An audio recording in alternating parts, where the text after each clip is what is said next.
Hey everybody, my name is Scott Solomon.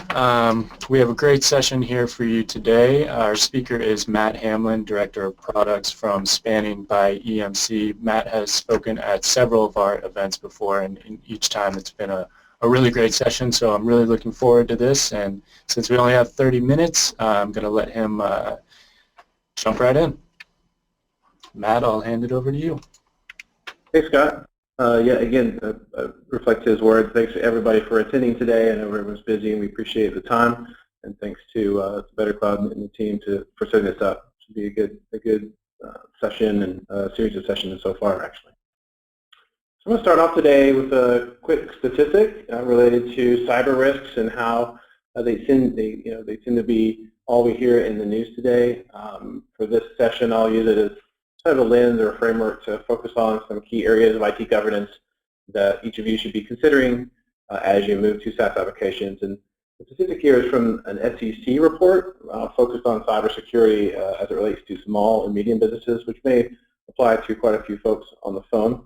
And that's that 60% of cyber attacks are currently targeted at SMBs. We hear in the news lots of information about the breaches at Target and a number of the other large organizations, but there's still a lot of damage that can be done and information that can be gathered or destroyed in small businesses as well.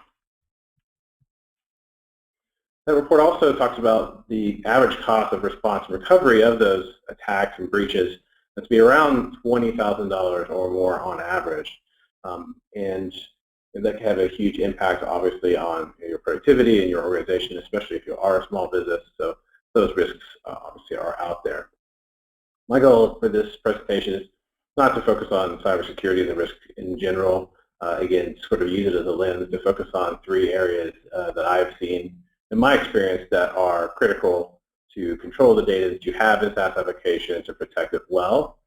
As we go through here, please think about your organization and how you're addressing these three practices and the tactics that are involved with making sure that they're well controlled.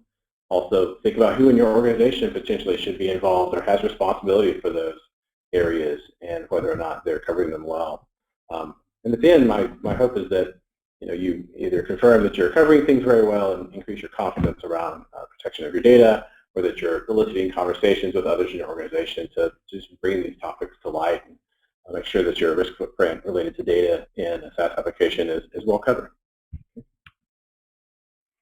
So I'll talk briefly about why data protection and data security in a cloud application is a shared responsibility between you and the provider, your SaaS provider.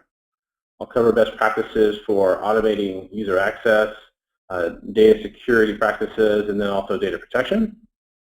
And at the end, I'll talk a little bit about Spanning and what we do and how we can help alleviate the risk of data loss with automated backup and recovery for Google Apps or Office 365.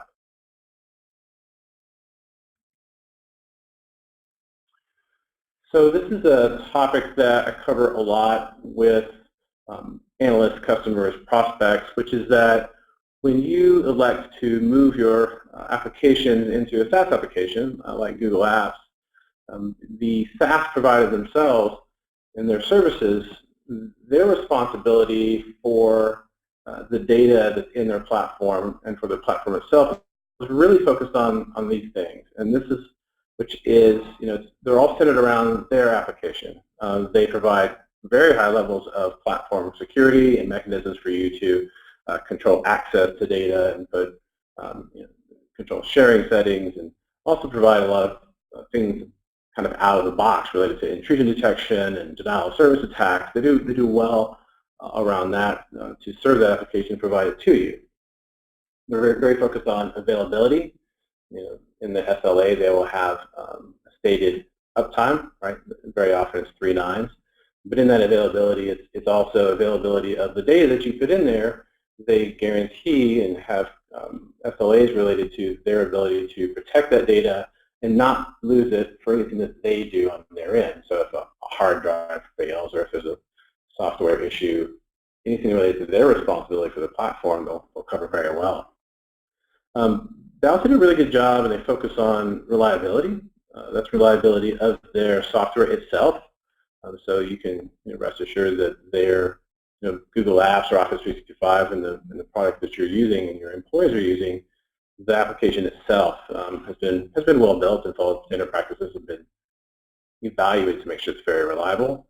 And then one of the things that's a big benefit for organizations is kind of the resiliency, right? It's the fact that they take care of all the hard work related to making sure that the data and the service is always up and running. They've got multiple data center locations and failover. If there's a potential cybersecurity attack, they're fairly resilient to those and react fairly quickly.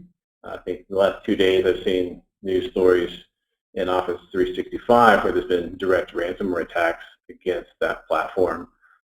One was in Australia where there was an attack executed, but Microsoft recognized it and blocked all the different ways that those attacking the systems within minutes, I believe. There was another one yesterday reported where it was a little bit longer before they started blocking that cybersecurity attack. But that's resiliency that they build into their platform where they can quickly adapt, quickly react, and make sure the services are secure as quickly as possible. Now, your responsibility in the shared responsibility is really focused on your data. You're putting your data, your critical business information in their platform, in their service. And your responsibility is focused on controlling access to that data by managing accounts and access rights and access policies well. Obviously, when new employees join the organization, you have to create accounts for them and give them certain levels of rights and control over certain aspects of the data in that platform. Application configuration is your responsibility, securing the platform, setting up retention policies the right way so you're keeping the data when you want to keep it and not destroying or losing data when you don't intend to. Office 365 and Google both have some level of data security policy configuration. You can use that to secure and govern the data. And then you're also responsible for data protection, backup and recovery. If you or your employees or any integrations that you've established with the platform, if they change data, move data, delete data, corrupt data, or even in the case of a ransomware attack that comes in and encrypts data, you're still responsible for having a backup copy of that so you can quickly recover from those situations. So in this shared responsibility model, again, the Google and Microsoft will focus a lot on their platform and their ability to protect your data and give you the controls to do so. But you still have to make sure that you're covering all these critical areas yourself and following best practices and having these items in place to ensure that you are well protected and your risk is as low as possible. Okay, so I'll cover the best practices around identity management, data security, and data protection. They are fairly high level. I'll talk a little bit about some solutions that are out there and things you can do, stories I've heard as we go along the way. Real briefly, I'm going to kind of come back to the cybersecurity framework and again, not to focus a lot on this, but just to use it as a lens that we can see where these different IT practices apply to this framework. And again, I'm focusing on this. Well, one thing that I actually heard this week from an analyst was that about 37% of IT budget for this year is focused on cybersecurity. So it's made a very, very quick leap in the amount of money and focus on it as opposed to other traditional IT practices. And so it's getting funded and lots of projects are coming into organizations related to it. So this is the NIST cybersecurity framework. I won't go into great detail here, but it has 5 pillars, which is identify, protect, detect, respond, and recover. And there are obviously policies and practices and solutions and software and awareness that go with each one of these. What I'm going to focus on is protect, detect, and recover. And those were some of the 3 pillars in IT practices that I'll drill down into a little further. The first one's identity management. Under detect, I've got DeLoss Prevention, tactics, and then the recover. That's where spending can come in and help out with backup and recovery.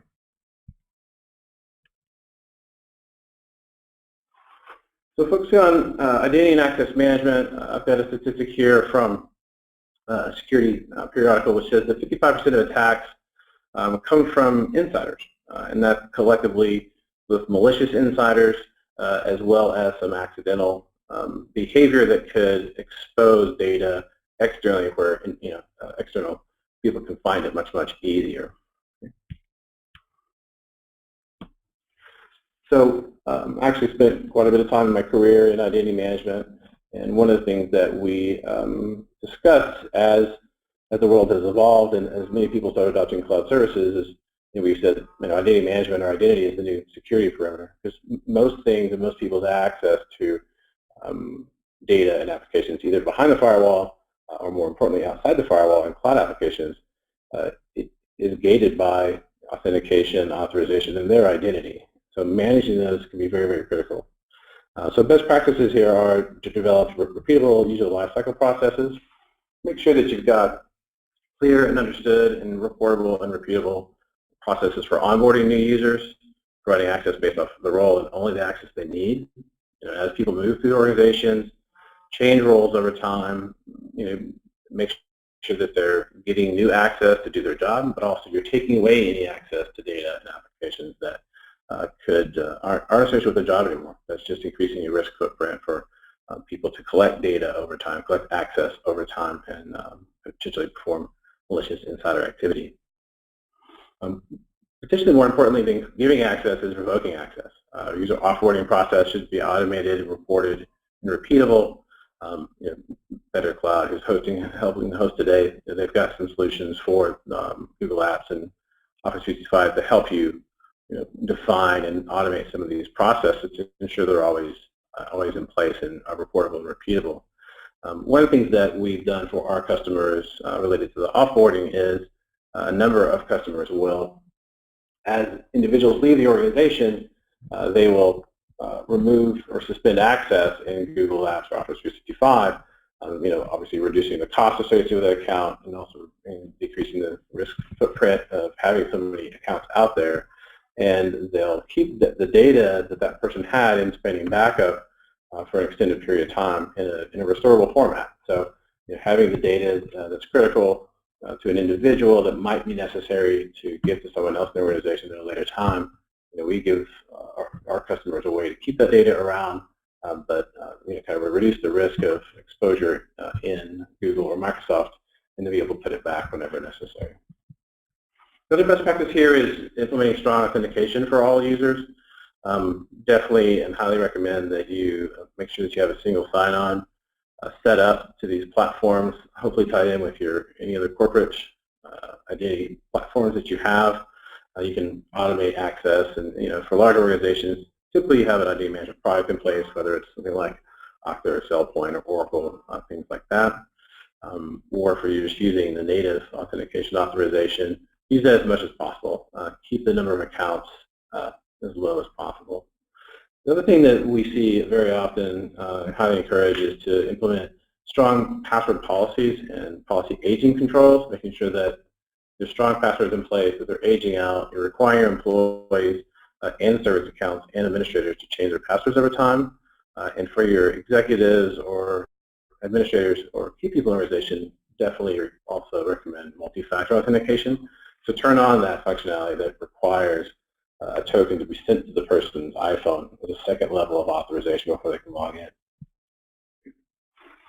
In this area, we're also focused on this just as we build our solutions. So all of our solutions, including Google and our Microsoft products, leverage the security and identity in the platform itself. So when you log into our service to access the data in our platform to restore data, whether you're an administrator or an end user, we leverage the authentication and authorization mechanisms that are in Google and Microsoft itself, making sure that we're not creating one more door or one more set of accounts that somebody could use to get access to data. The next best practice is data loss prevention. So securing the data itself. You're going to put all of your corporate data or a lot of unstructured data that your employees generate into Google Drive or OneDrive for Business. That's important information, and you need to make sure that you understand what's out there, what's included, what kind of content is there, and that you're properly protecting it, making sure it's not shared with people it shouldn't be shared with, either internally but more importantly externally. And so here's a statistic that says that around 26% of corporate documents in a cloud service are at high risk of exposure. Typically that's related to the amount of access that is given to it, again, internally or externally with customers or the public or partners. In Google Drive and in OneDrive for Business, the data owner, right, your employees in the organization, they have a lot of control, a lot of power over generating critical content to your organization, and then quickly and easily sharing it with whomever they like. And so having controls in place to understand what's there and what's shared is very important. Best practices here are to establish data classification and data security policies. Understand what you have in these platforms. There's great tools out there to help you with this. One good way to get started is do some audit reporting to identify your data sharing posture. Run some reports, run some scans to understand what is there, what percentage of data is shared externally, is it appropriate or not. So just get a gauge on where you are. You also want to make sure that you're looking at each user, each user's account, and what they've granted access to, right? If it's fairly easy to give access to data in Google or Microsoft to third-party applications, and end users can sometimes do that, right? So you want to make sure you have a handle on what other applications is integrated with Google and Microsoft, what grants are given to certain APIs, and what the risk is there. And then lastly, to make sure that you're falling in line with your compliance related to any oversight that you've got in your organization, whether it's HIPAA or SOX or PCI. They will definitely make sure and scan for and have you prove that you don't have any PI, personal identifiable information like credit cards, security, social security numbers, medical information available for a wide set of individuals, right? And this is, again, the foundational level of security breaches and what malicious outsiders are looking for. They're looking to come in, hold your data ransom and get money, come in and destroy data potentially, but most often it's to come in and find data and then to pull it back out and use that for malicious behavior outside. And so limiting what is in these platforms and having a good understanding is vital. Another best practice here is to implement preventative and real-time or near real-time policy enforcement. You can, once you understand where you are, what data you have out there, who has access to it, then you can start building policies around what should be granted access to different individuals, and how do I enforce that over time. And so in the different platforms, there's different options. So in Microsoft, there are some built-in DLP functions. They have an item called EMS, which includes some policy enforcement and data scanning. Google has some basics, but there's a really great third-party tools out there as well, Better Call being one of them that can help you set policies that, for example, saying any document that has the word confidential anywhere in it cannot be shared externally. In some cases, you can prevent people from sharing it. In other cases, like in Google Drive, once it's identified that it has been shared, this can be revoked immediately, or just you can just notify an administrator of that. But having those ongoing preventative and detective policies in place will ensure that all the good work that you do to go understand what's out there, what your risk is, can be carried for day by day by day, enforcing those policies and best practices. All right, the third pillar here, the third IT governance practice that we encourage you to focus on as you move to a SaaS application is data protection.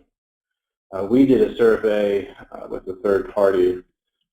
It's been about 6 months now, I think, where we surveyed, I think, around 1,200 IT professionals and asked them a number of questions. But one of them was, have you ever lost data in a SaaS application?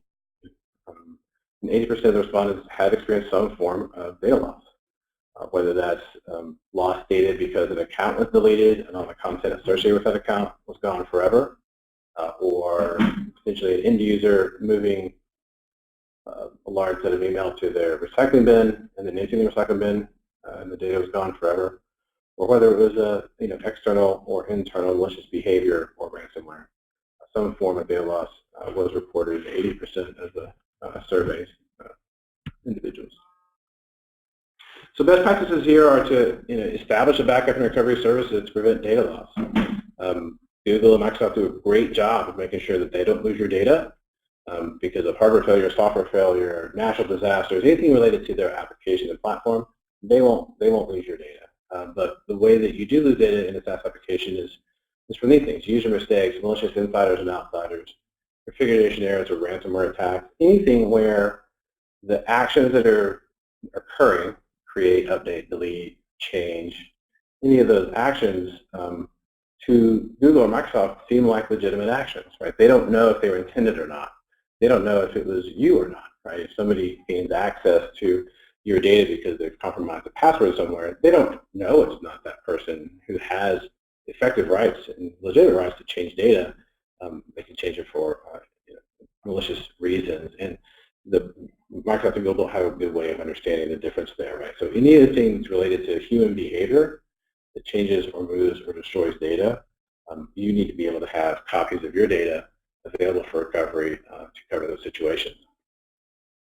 The best practice here will be highly encouraged as we talk to customers and prospects is to focus on the restore processes and procedures and the performance of that, right? Backing up data is one thing, but you do it to make sure that you can restore it quickly and easily and effectively, okay? To ensure that you are comfortable with those scenarios, I encourage you to perform some tests on restores. We pretend that you did get a ransomware attack and 1,000 files in one person's folder were now encrypted, and you need to get those 1,000 files back. Run through that scenario in your environment. See how you would go about getting those back, right? If it's Google Drive or if it's OneDrive, you might be able to have versioning turned on and go file by file and find the previous version. Maybe not. It depends on what type of file and what you have set up. Make sure that you empower end users to find and restore their own lost data. That's something that we focus on expanding quite a bit. We give administrators full access to find and restore data for the employees, but we also give employees and end users the ability to quickly log into our solution, find data lost, and put it back quickly. We always kind of say the fastest way, the fastest path to recovery is that the person who owns the data and lost the data can put it back themselves. Okay?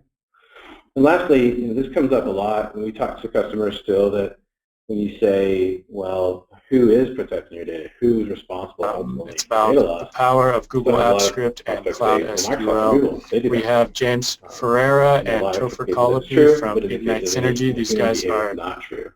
And so I encourage you to go out and look at their SLAs, MSAs, or what are they saying related to data recovery? Do they have anything in place that will make you feel confident or reduce your risk around if you made a mistake or if a hacker got in, what will they do for you?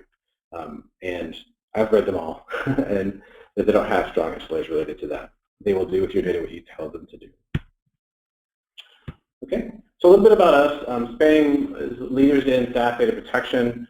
We are part of ENC. We were acquired about 18 months ago. We started out in the market with backup and recovery for Google Apps and launched in 2011. It provides backup and recovery for Gmail, Drive, contacts, calendars, and sites. In 2014, we added Salesforce to the portfolio. And then in 2015, we added Office 365. So for Office 365, we back up Mail, Calendars, and OneDrive for Business.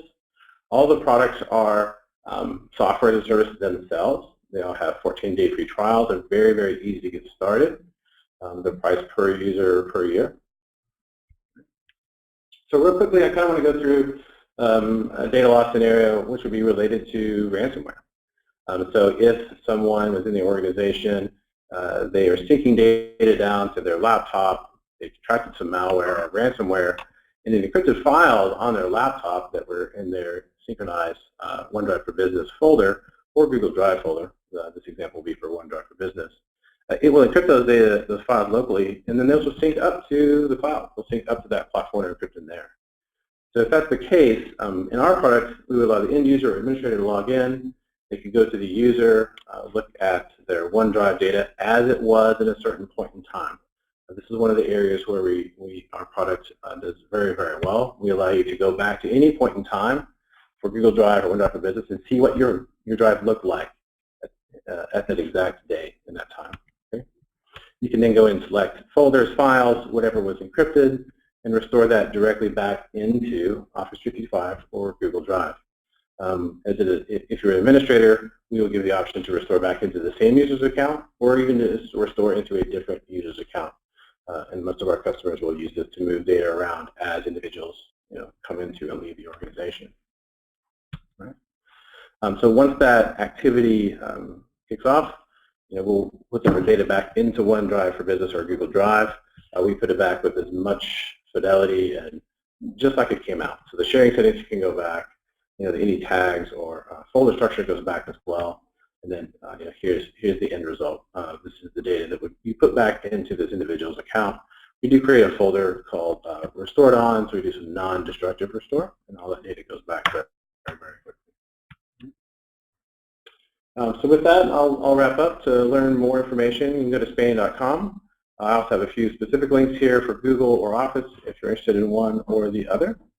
At this point, I'm going to hand it over to Scott real quick to turn on. We have a poll. We have one really quick poll question. Scott?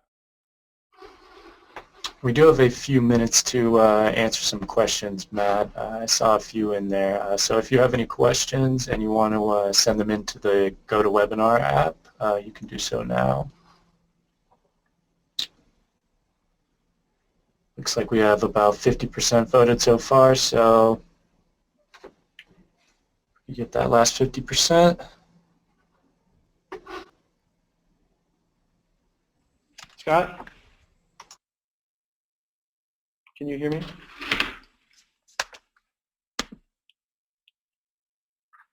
Hey, Matt, sorry. Yeah, I think we had an audio issue on our side, so I just switched over to using the computer audio versus phone. Can you hear me? Yep, can hear you fine. Pretty good. Wonder how much we missed. Not much, just my voice encouraging people to take the poll. Okay, good. So at this point, we've got a few minutes left. We can take some questions. Do you see any?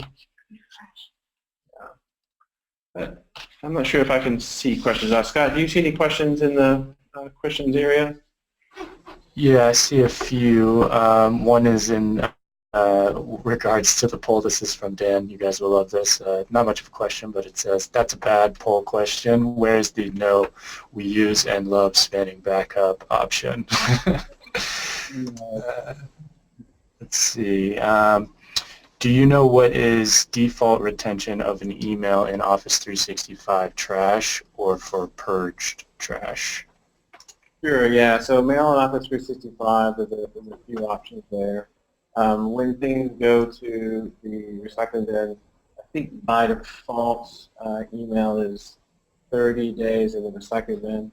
I think you can change that to be unlimited depending on which version of 365 you have. Once something is purged from the email recycling bin, it goes into a purged folder, which is sort of an admin-only second recycling bin, where it lives for around 14 days. And of course, if you have full e-discovery services turned on as part of your package with 365, you can keep those emails pretty much indefinitely for legal reasons. And we have customers that are using that in conjunction with our solution because e-discovery typically is, especially in 365 and in Google with Google Loan, it's focused on e-discovery legal reasons to keep that data around, and most of the products just do export, not restore. Great. This one is from Andrew. Will spanning work with Jump Cloud and specifically AO Docs? So two questions there, I guess, and I should have covered that kind of in the single sign-on section. So since our products leverage Google or Microsoft authentication to gain access to our product, whatever you have set up in those environments will be the authentication and authorization mechanism. We have a lot of customers who have set up single sign-on in their Jump Cloud or something else, and when they log into Google or test the credentials they use, the service they use, the same authentication flow will be used to get into spanning backup. On the AO Docs side, we definitely have a lot of customers that use AO Docs as well. I believe that AO Docs provide services to all the accounts in your environment, but they also create a special AO Docs account. And so we can back that one up just as we can all the rest of the accounts that are there. Okay, this one is from Carl. Are you limited on how much data can be backed up for the Google Apps / O365 environment? Is it just the latest backup, or can I have several backups? Yeah, all of our services provide automated daily backup of all the data you can get your hands on. You can also perform manual backups through the UI if you need time. like what time during the day. We keep data, it's unlimited storage and unlimited version. So the first day you start your 14-day trial, the data we back up for all the accounts, we'll keep all that data and the versions available as long as you're still a Expanding backup customer. So the unlimited storage, unlimited versions are all included in the per user per year pricing. Okay, this one is from Sebastian. Do you support non-Google documents like Word, Excel, or PDFs for the Google app backup/restore? On your website, I read it was not supported, but it seemed on your presentation that perhaps it may be. Yeah, it definitely is. Well, if you look at the website, maybe I can find what you're referring to. Yeah, we back up all the data that will be in Google Drive, whether that's Google data formats or any other document, right? So whether it's Excel or Word or a video or a PDF, whatever it is, it's in Google Drive, we can back it up and restore it. There are a few sets of things that we can't back up from Google Drive. I don't believe we only can because they're not available through the API. Things like Google Forms, password-protected PDFs, things like that. But in general, anything that's in your employees' Google Drive accounts, we will back up and make it available for direct restore. Okay, and then it looks like Sebastian also had one last question. Do you manage restoring files to a different user when the file was encrypted on the drive?